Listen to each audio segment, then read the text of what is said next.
Salam sejahtera dalam nama Tuhan Yesus Kristus. Saudara, hari-hari ini ada begitu banyak pengajaran-pengajaran yang saudara bisa ketemu baik di Facebook lah, di Instagram, apalagi namanya. Sehingga ada banyak orang yang bertanya, termasuk di antara beberapa jemaat, bahkan pendeta-pendeta pun bertanya mengenai berbagai pengajaran yang muncul pada hari-hari ini. Saya teringat di dalam surat Yudas, pasal 1, ayat 1 dan seterusnya, Yudas sebenarnya sedang menulis untuk mengingatkan kembali jemaat soal keselamatan. Tetapi karena ada begitu banyak pengajaran-pengajaran yang mulai menyesatkan, sehingga Yudas katakan, terpaksa aku harus mengalihkan surat ini untuk mengingatkan jemaat supaya tidak terpengaruh, tidak goyah dengan segala bentuk pengajaran yang Yudas katakan sudah menyusup di antara jemaat. Ya. Ada pengajaran yang mulai membelokkan soal baptisan air, soal kepenuhan Roh Kudus, macam-macam saudara. Dan pagi ini yang ingin saya ingatkan kembali kepada kita melalui firman Tuhan, karena ada pendeta yang sudah sangat tua ya, di Jakarta yang secara gamblang dalam pengajarannya mengatakan bahwa pendeta-pendeta yang menerima persepuluhan itu sama dengan merampok jemaat.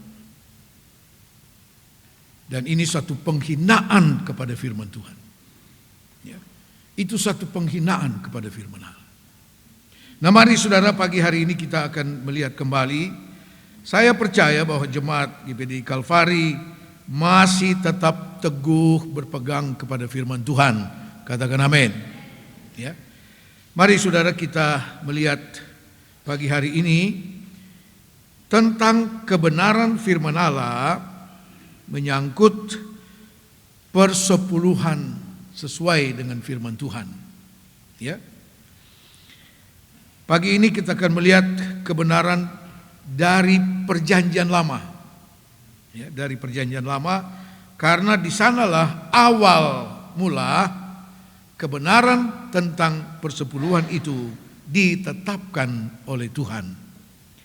Jadi yang pertama yaitu awal mula kebenaran tentang persepuluhan itu dinyatakan dan ditetapkan Allah kepada Abraham. Kejadian pasal 14. Kejadian pasal 14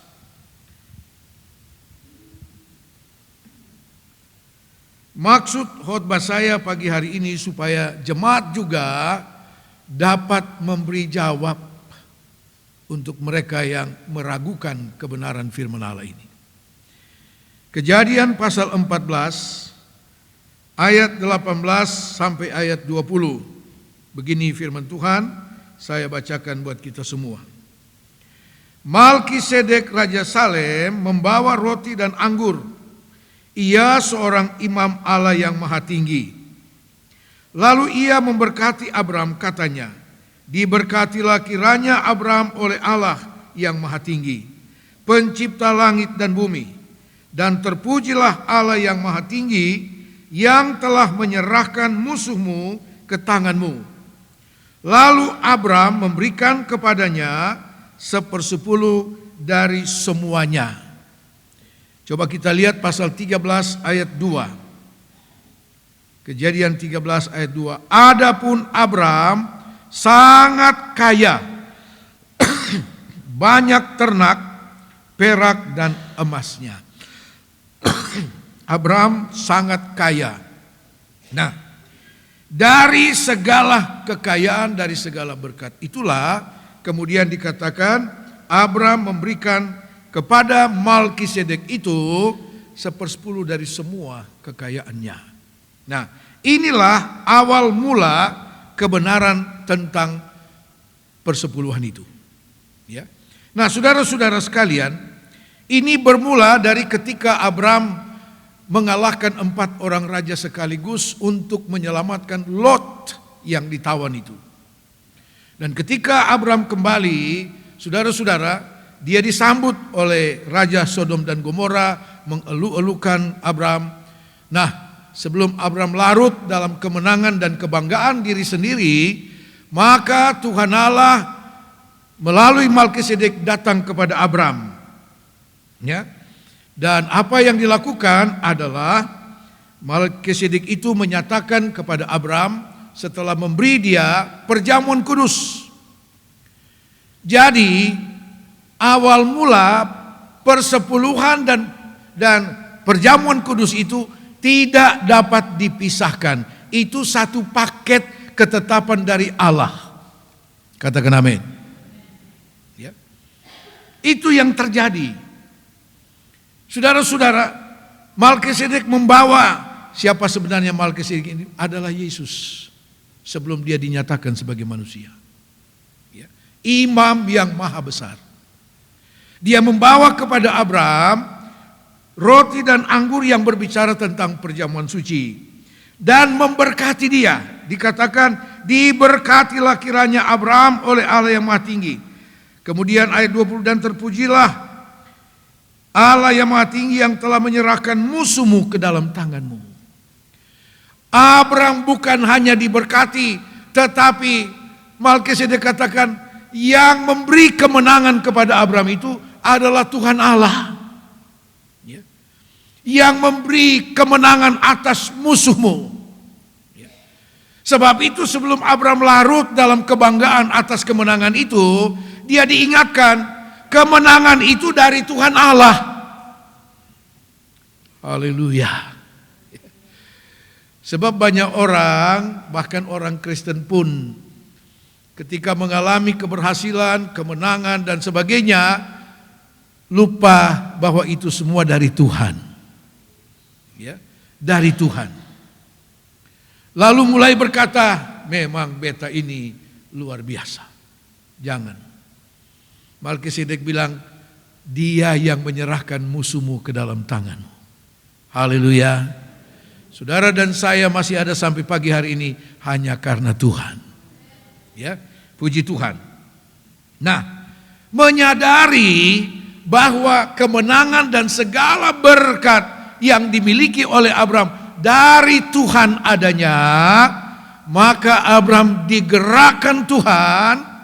Ya, Abram belum pernah dengar pengajaran tentang persepuluhan, belum ada waktu itu. Tetapi kemudian dia menyadari ternyata ini semua dari Tuhan.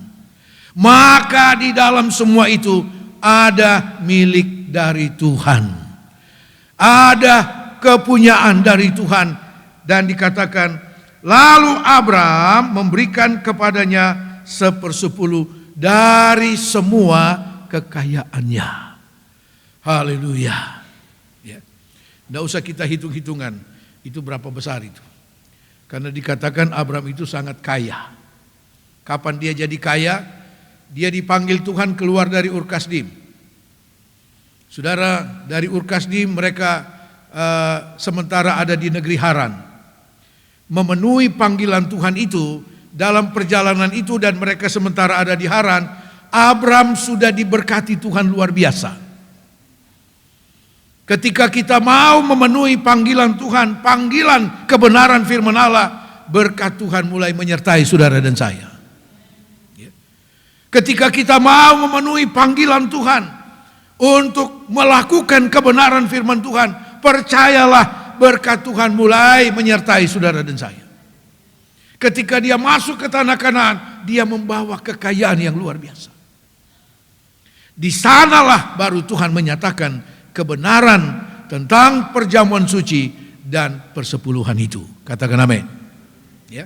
Nah, saudara-saudara sekalian, sejak saat itulah maka persepuluhan itu dikatakan dalam Imamat pasal yang ke-27. Kita lihat sebentar, Imamat pasal 27.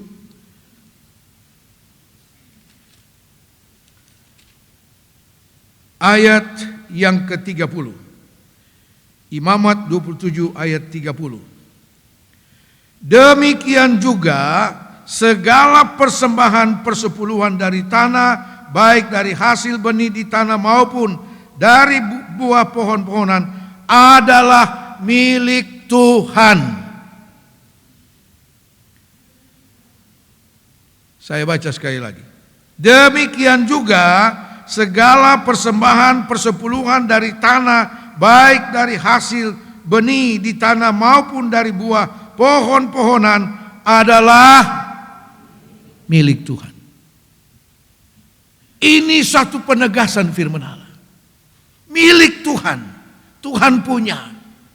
Tidak boleh diganggu-gugat.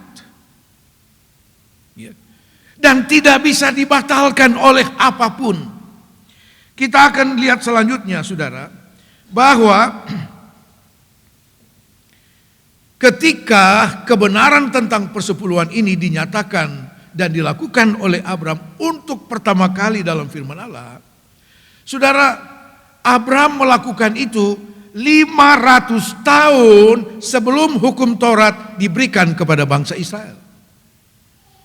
Karena waktu itu belum ada bangsa Israel. Ya. Nanti setelah mereka menjadi banyak di Mesir, mereka itu disebut bangsa Israel. Ya. Nah, saudara-saudara, karena ada yang mengatakan begini, persepuluhan itu kan aturan hukum Taurat, dan itu sudah dibatalkan. Keliru. Ya. Persepuluhan bukan bagian ketetapan dari hukum Taurat. Kita akan lihat nanti, hukum Taurat mengambil persepuluhan itu menjadi bagian sebagai aturan yang ditetapkan oleh Tuhan. Kita akan lihat nanti, saudara, mungkin minggu depan, apa saja yang dibatalkan dalam hukum Taurat itu. Sebab kalau semua isi hukum Taurat itu dibatalkan, maka bebaslah kita untuk membunuh, berzina, mencuri, bersaksi dusta, dan sebagainya. Kan begitu. Tapi bukan seperti itu. Ya, bukan seperti itu. Mari kita lihat lebih lanjut, saudara. Kemudian apa yang terjadi? Abraham, hal yang kedua, Abraham mengajarkan dan meneruskan kebenaran ini kepada anak cucunya. Kejadian 18, Kejadian pasal 18 ayat 17 sampai 19.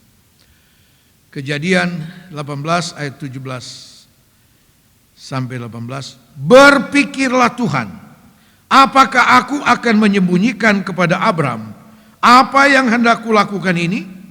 Bukankah sesungguhnya Abraham akan menjadi bangsa yang besar serta berkuasa, dan oleh dia segala bangsa di atas bumi akan mendapat berkat? Sebab aku telah memilih dia supaya diperintahkannya kepada anak-anaknya dan kepada keturunannya, supaya tetap hidup menurut jalan yang ditunjukkan Tuhan dengan melakukan kebenaran dan keadilan, dan supaya Tuhan memenuhi kepada Abraham apa yang dijanjikannya kepadanya. Abraham dipilih Tuhan untuk kemudian memerintahkan kepada anak cucu keturunannya apa yang diperintahkan Tuhan. Jalan Tuhan, kebenaran firman Allah, termasuk apa yang dilakukan Abraham di dalam mengembalikan milik Tuhan, yaitu persepuluhan. Dan benar, dalam Kejadian pasal 28, Yakub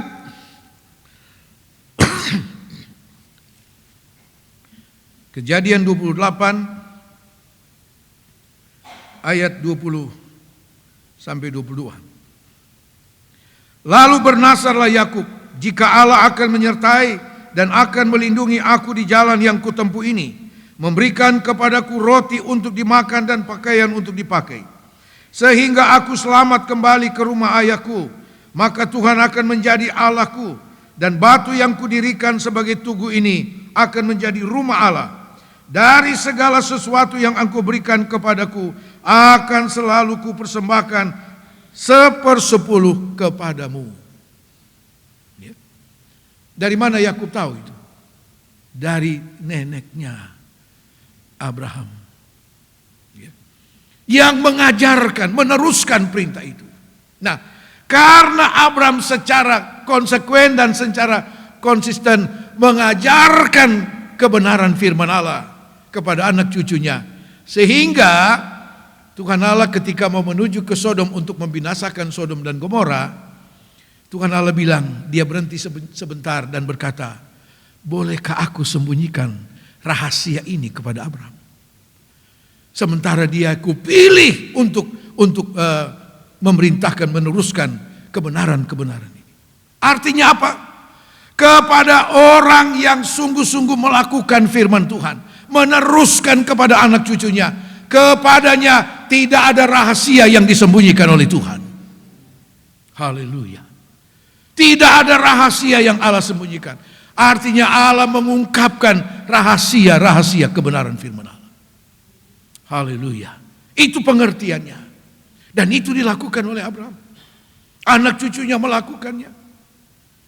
Sehingga kemudian ketika Allah menetapkan hukum Taurat kepada bangsa Israel, waktu mereka keluar dari Mesir di padang gurun Sinai, Allah memberikan hukum Taurat itu. Maka kemudian untuk melaksanakan hukum Taurat ini perlu orang-orang yang dipilih Tuhan untuk menyatakan, memberitakan hukum-hukum Tuhan ini kepada bangsa Israel. Siapa mereka? Mereka itu yang dipilih Tuhan dari suku Lewi. Ya, dari suku Lewi. Tuhan Allah pilih mereka menjadi hamba-hamba Tuhan untuk melayani bangsa Israel melalui hal-hal rohani, melalui kebenaran firman Allah. Melayani Tuhan, memperhadapkan kepada Tuhan setiap keberadaan daripada bangsa Israel itu. Sehingga kemudian, saudara, suku Lewi ini dikatakan tidak boleh mendapat warisan pusaka di tanah Kanaan. Jadi dari 12 suku Lewi ini tidak boleh mendapat bagian. Loh, kenapa? Kenapa hak mereka ditiadakan? Saudara, karena mereka dikhususkan untuk melayani Tuhan. Tidak boleh ada pekerjaan lain, tidak boleh ada kesibukan lain selain daripada melayani Tuhan. Ya. Saudara-saudara, mari kita lihat Bilangan pasal 18. Bilangan pasal 18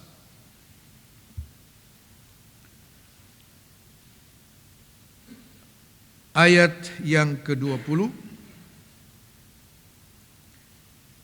dan 21. Bilangan pasal 18 ayat 20 mulai.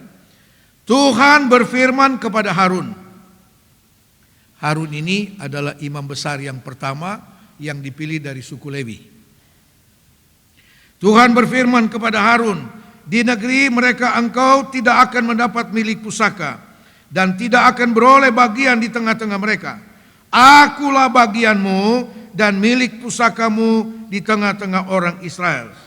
Mengenai Bani Lewi, sesungguhnya aku berikan kepada mereka segala persembahan persepuluhan di antara orang Israel sebagai milik pusakanya, untuk membalas pekerjaan yang dilakukan mereka, pekerjaan pada kemah pertemuan. Ya. Karena kepentingan pelayanan itulah suku Lewi tidak mendapat bagian pusaka, tidak mendapat bagian warisan di tanah Kanaan. Ya. Dan Tuhan katakan, untuk kepentingan pelayanan itulah, maka akulah yang menjadi bagianmu. Yaitu apa? Segala persembahan persepuluhan dari seluruh bangsa Israel, aku berikan kepadamu untuk membalas pekerjaan pelayanan itu. Haleluya. Itu kebenaran-kebenaran tentang persepuluhan yang kemudian diadopsi ke dalam hukum Taurat. Tetapi pada mulanya kebenaran persepuluhan ini diberikan, dinyatakan Allah kepada Abraham 500 tahun sebelum hukum Taurat diberikan. Itu jauh lebih dulu sudah ada kebenaran itu.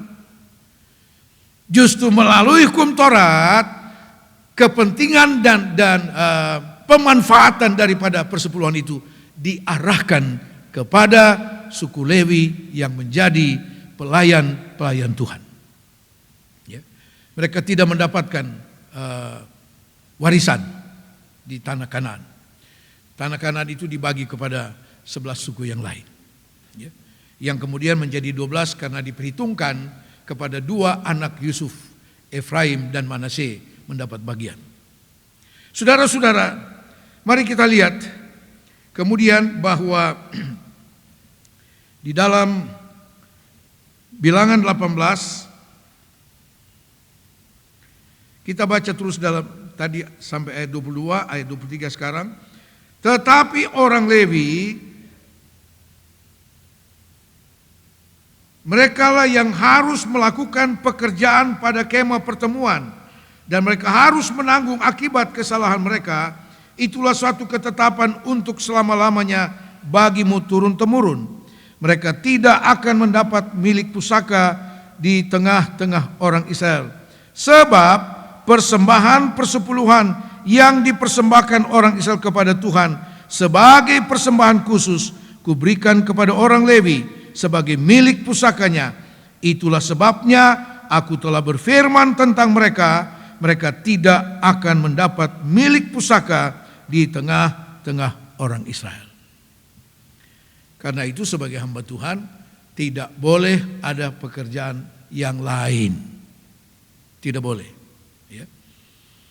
Karena Tuhan sudah memberi apa yang menjadi milik Tuhan kepada hamba-hamba Tuhan yang sungguh-sungguh melayani Tuhan. Kita lanjut saudara. Jadi persepuluhan sebagai milik Tuhan adalah untuk kepentingan pelayanan yang dilakukan oleh suku Lewi. Selanjutnya, hal yang berikut saudara. Maleakhi pasal 3 ayat 8 dan ayat 9. Maleakhi pasal 3 ayat 8 dan ayat 9. Bolehkah manusia menipu Allah? Namun kamu menipu aku. Tetapi kamu berkata, dengan cara bagaimanakah kami menipu engkau? Mengenai persembahan persepuluhan dan persembahan khusus. Kamu telah kena kutuk, tetapi kamu masih menipu aku.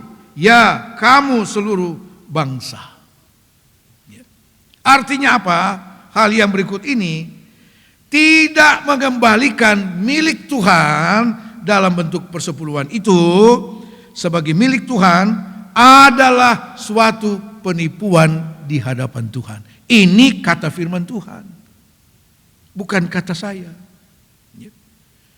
Saudara-saudara, mulai tahun 1096 sebelum Kristus, ketika Saul menjadi raja atas bangsa Israel, saudara, dia mengambil segala yang terbaik dari bangsa Israel, termasuk persepuluhan bangsa Israel. Sehingga mereka tidak lagi memberikan persepuluhan bangsa Israel. Dan beberapa pelanggaran terhadap firman Allah. Maka mulai tahun itu Tuhan memperhitungkan sebagai kesalahan pelanggaran yang dilakukan oleh bangsa Israel. Dan pada waktunya Tuhan mendatangkan kutuk bagi bangsa Israel. 10 suku ditawan ke Asyur. Didiasporakan ke seluruh dunia. 10 suku bangsa Israel. Yang 2 suku belakangan kemudian dibawa menjadi tawanan oleh Raja Nebukadnezar di Babel tahun 606. Sementara yang 10 suku tahun 721 sebelum Kristus mereka dibawa sebagai tawanan dan dipencarkan. Karena apa? Pelanggaran terhadap firman Allah. Itu yang Maleakhi tadi dikatakan, bolehkah orang menipu Tuhan? Tetapi bangsa Israel katakan, bagaimana caranya kami menipu Tuhan? Tuhan bilang, dengan segala persembahan persepuluhan yang tidak kamu bawa. Itu milik Tuhan. Saudara, kalau ada milik orang yang harus kita kembalikan dan tidak dikembalikan, itu artinya secara hukum penggelapan. Kan begitu ya? Penggelapan. Nah, itu pidana. Pidana. Saudara-saudara sekalian, ada hukumnya. Di sini Tuhan sudah tegaskan.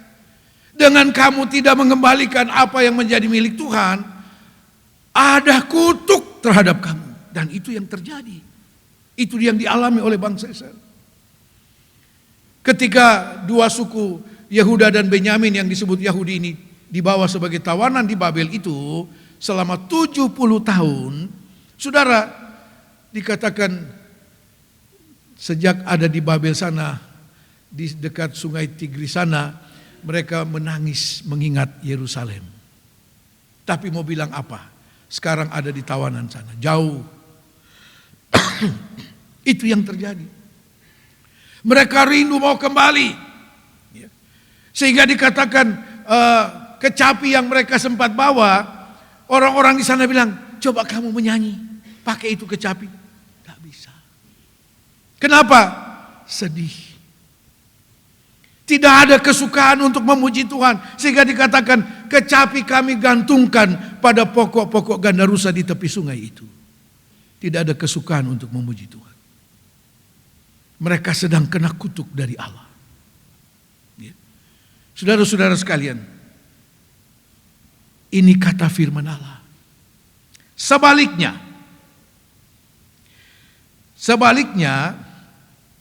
apa yang terjadi ketika umat Tuhan dengan jujur dan sepenuhnya mengembalikan milik Tuhan? Ayat 10, Maleakhi pasal 3. Ayat 10. Bawalah seluruh persembahan persepuluhan itu ke dalam rumah perbendaharaan, supaya ada persediaan makanan di rumahku, dan ujilah aku. Firman Tuhan semesta alam, apakah aku tidak membukakan bagimu tingkap-tingkap langit dan mencurahkan berkat kepadamu sampai berkelimpahan. Haleluya.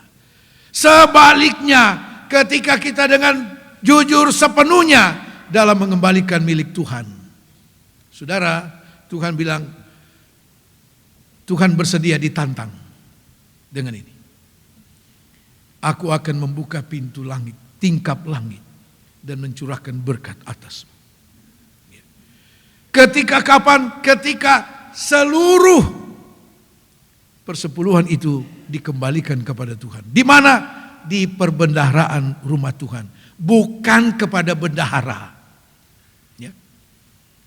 Kita punya bendahara gereja, tapi bukan untuk urusan persepuluhan, karena itu tidak boleh. Ya. Ke perbendaharaan, siapa yang menunggui perbendaharaan rumah Tuhan? Imam dan orang Lewi yang melayani Tuhan, yang dipercayakan oleh Tuhan. Mereka itulah yang bertanggung jawab. Lalu dikatakan membawa seluruh persembahan persepuluhan. Yang dimaksud kata seluruh di sana artinya utuh, tidak dibagi-bagi. Ya. Ada orang bilang begini, dan ini saya alami sendiri. Beberapa banyak tahun lalu, ya waktu kami masih di Malino, sering melayani di Makassar, ada jemaat di sana yang begitu dekat perhatian bagi kami. Terus kemudian mereka pindah ke Jakarta menjadi pengusaha besar di Jakarta. Mereka itu kontraktor untuk material dari Pertamina yang didatangkan dari luar negeri. Sudah bayangkan berapa banyak mereka punya keuntungan di situ. Satu waktu kami ada di Jakarta dan diajak untuk datang ke rumahnya. Saya datang. Ya. Cerita-cerita, disuguhkanlah minuman. Terus saya bilang mari kita berdoa. Dia bilang tunggu dulu, Om, tunggu dulu. Dia masuk ke belakang, ke ruangan tengah, dia keluar, dia bawa amplop. Dia bilang, Om, ini persepuluhan saya. Waduh. Ya. Saya bilang minta maaf, Bro. Itu bukan hak saya. Itu hak gembala. Karena itu kata firman Tuhan. Bro bergereja di mana? Bawa di situ. Dia bilang, sudah gembala saya punya bagian sudah ada. Saya bilang tidak. Karena Bro katakan ini bagian dari persepuluhan, tidak boleh untuk saya. Ya. Itu harus dibawa ke perbendaharaan rumah Tuhan. Ke rumah Tuhan di mana Bro beribadah. Itu kata firman Allah. Saudara, dia bilang, oh begitu ya. Padahal ini anak Tuhan yang sudah lama jadi anak Tuhan. Ya. Dia bilang, oke, kalau begitu, baik, terima kasih. Karena Om sudah hamba Tuhan yang ke-10 datang ya, di sini. Dan yang 9 itu mereka terima. Mereka terima. Hanya Om yang tidak. Saya bilang ya, karena itu firman Tuhan. Baiklah, dia bawa simpan kembali. Tapi begitu dia keluar kembali, dia bawa tadi amplop putih. Sekarang amplop coklat. Lebih tebal. Wah, saya bilang apa lagi ini? Dia bilang, Om, sekarang saya sadar saya salah. Ini korban persembahan tatangan. Saya bilang kalau itu boleh, itu kata firman Allah. Ya. Tapi kalau bentuk persepuluhan tidak boleh. Dia bilang, Om doakan, saya minta ampun sama Tuhan karena saya sudah sekian lama bagi-bagi, tidak boleh ternyata. Dia, karena saya juga gembala. Saya harus nyatakan firman Tuhan dengan benar. Artinya apa? Ketika kita lakukan, nyatakan firman Tuhan dengan benar, kita tidak pernah dirugikan. Malah keuntungan. Ya. Tadi amplop putih. Setelah korban tatangan, amplop coklat. Artinya apa? Jauh lebih banyak. Ya. Kita tidak pernah dirugikan. Saudara, mari kita lihat dalam kebenaran firman Tuhan. Dalam kitab Ulangan. Kitab Ulangan. Pasal 12. Ulangan 12 ayat 5 dan 6 dan ayat 11. Ulangan 12 ayat 5 dan 6. Tetapi tempat yang akan dipilih Tuhan Allahmu dari segala sukumu sebagai kediamannya untuk menegakkan namanya di sana, tempat itulah harus kamu cari dan kesanalah harus kamu pergi. Kesanalah harus kamu bawa korban bakaran, korban sembelihan, persembahan persepuluhanmu dan persembahan khususmu, korban nazarmu dan korban sukarelamu, anak-anak sulung lembumu, sapimu dan kambing dombamu. Ayat 11. Maka ke tempat yang dipilih Tuhan Allahmu untuk membuat namanya di sana, haruslah kamu bawa semuanya yang kuperintahkan kepadamu, yakni korban bakaran, korban sembelihan, persembahan persepuluhanmu, dan persembahan khususmu, dan segala korban nazarmu yang terpilih, yang kamu nazarkan kepada Tuhan, dan seterusnya. Haleluya. Ke tempat yang dipilih Tuhan. Ya. Dan kita tahu tempat yang dipilih di mana bait Allah itu dibangun adalah di Yerusalem. Tuhan bilang kesanalah. Kamu harus cari tempat itu, jangan bawa ke tempat lain. Ke tempat itulah kamu harus bawa segala persembahanmu, termasuk persepuluhan. Ya. Tidak boleh di tempat lain. Itulah yang dimaksud. Dalam Maliaki pasal 3 ayat 10, bawalah seluruh persembahan. Yang pertama, utuh, tidak boleh dibagi-bagi. Yang diberi hak oleh Tuhan untuk membagi persepuluhan adalah gembala jemaat yang menerimanya. Minggu depan kita lihat dalam perjanjian baru untuk apa itu. Kemudian pengertian yang berikut dari kata seluruh adalah semua apapun yang sempat kita terima dalam bentuk apapun, di situ ada milik Tuhan. Ada persepuluhannya. Ada milik Tuhan. Dan ketika kita lakukan itu dengan sungguh-sungguh, saudara, dalam kitab Ulangan kalau saudara baca terus pasal 12 itu dikatakan, maka keadaanmu akan baik, keadaan anak-anakmu, keturunanmu akan baik dan diberkati oleh Tuhan. Haleluya. Artinya apa? Mempersembahkan, mengembalikan milik Tuhan, saudara, mempunyai dampak jauh ke depan, termasuk bagi keturunan kita. Ya. Saya sangat yakin jemaat Kalvari adalah jemaat yang taat dalam firman Tuhan. Tetapi seperti di awal saya katakan, dalam surat Yudas dikatakan, aku berniat mendorong kamu dalam hal pemahaman keselamatan. Tetapi karena ada penyusup-penyusup, pengajaran-pengajaran yang menyesatkan, maka terpaksa aku mengalihkan itu. Demikian juga sekarang ini, saudara. Ya. Menjadi tanggung jawab kami sebagai hamba Tuhan untuk sungguh-sungguh mengingatkan kepada jemaat. Saudara, iblis tidak pernah rela saudara dan saya diberkati Tuhan. Baik secara jasmani, apalagi secara rohani. Karena itu iblis akan berusaha supaya kita tidak sepenuhnya melakukan firman Tuhan. Ya. Maka yang dipakai iblis, saudara, mereka yang sebenarnya menjadi hamba-hamba Tuhan, pendeta yang jadi panutan, sudah tua-tua. Ya. Dan saya sebut mereka itu apa? Itu tim sukses iblis. Karena iblis tidak mau orang Kristen diberkati Tuhan. Sebab dengan berkat Tuhan bagi setiap anak Tuhan, pekerjaan Tuhan makin dikembangkan, makin dilebarkan. Ya. Itu tujuannya. Iblis tidak mau saudara dan saya diberkati. Karena mempersembahkan, mengembalikan milik Tuhan, saudara, adalah salah satu kunci berkat. Ya. Tuhan bilang, engkau akan lihat, aku akan membuka tingkap langit dan mencurahkan berkat yang berlimpah-limpah. Haleluya. Baik berkat jasmani maupun berkat rohani. Katakan amin.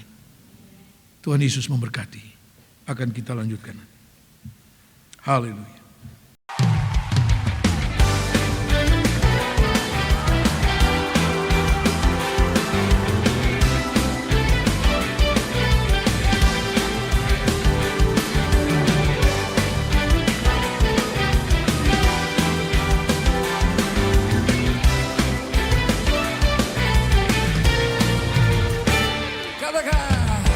Kau Tuhan yang mulia, turun ke dunia untuk tebus segala dosa. Kau beri keselamatan, beri kesempatan, kasih-Mu mengubahkan. Jika ku akui semua dosaku, maka Kau adalah setia dan adil. Kau kan mengampuni dan sucikan dari segala yang jahat. Tak mau ku hidup bagi dunia ini lagi. Tak ingin kompromi, tak ingin lakukan hal yang dapat dukakan hatimu. Tak mau ku hidup di luar tutup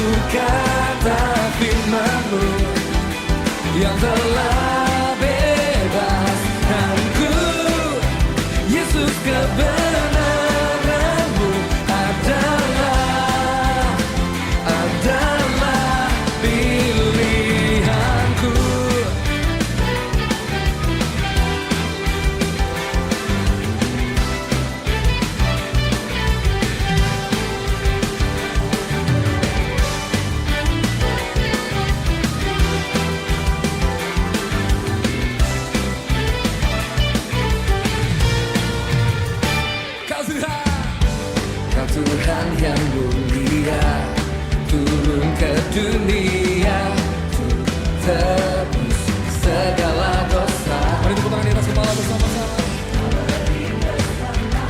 Beri kasih-Mu mengubahkan. Jika ku akui semua dosaku, maka Kau adalah setia dan adil.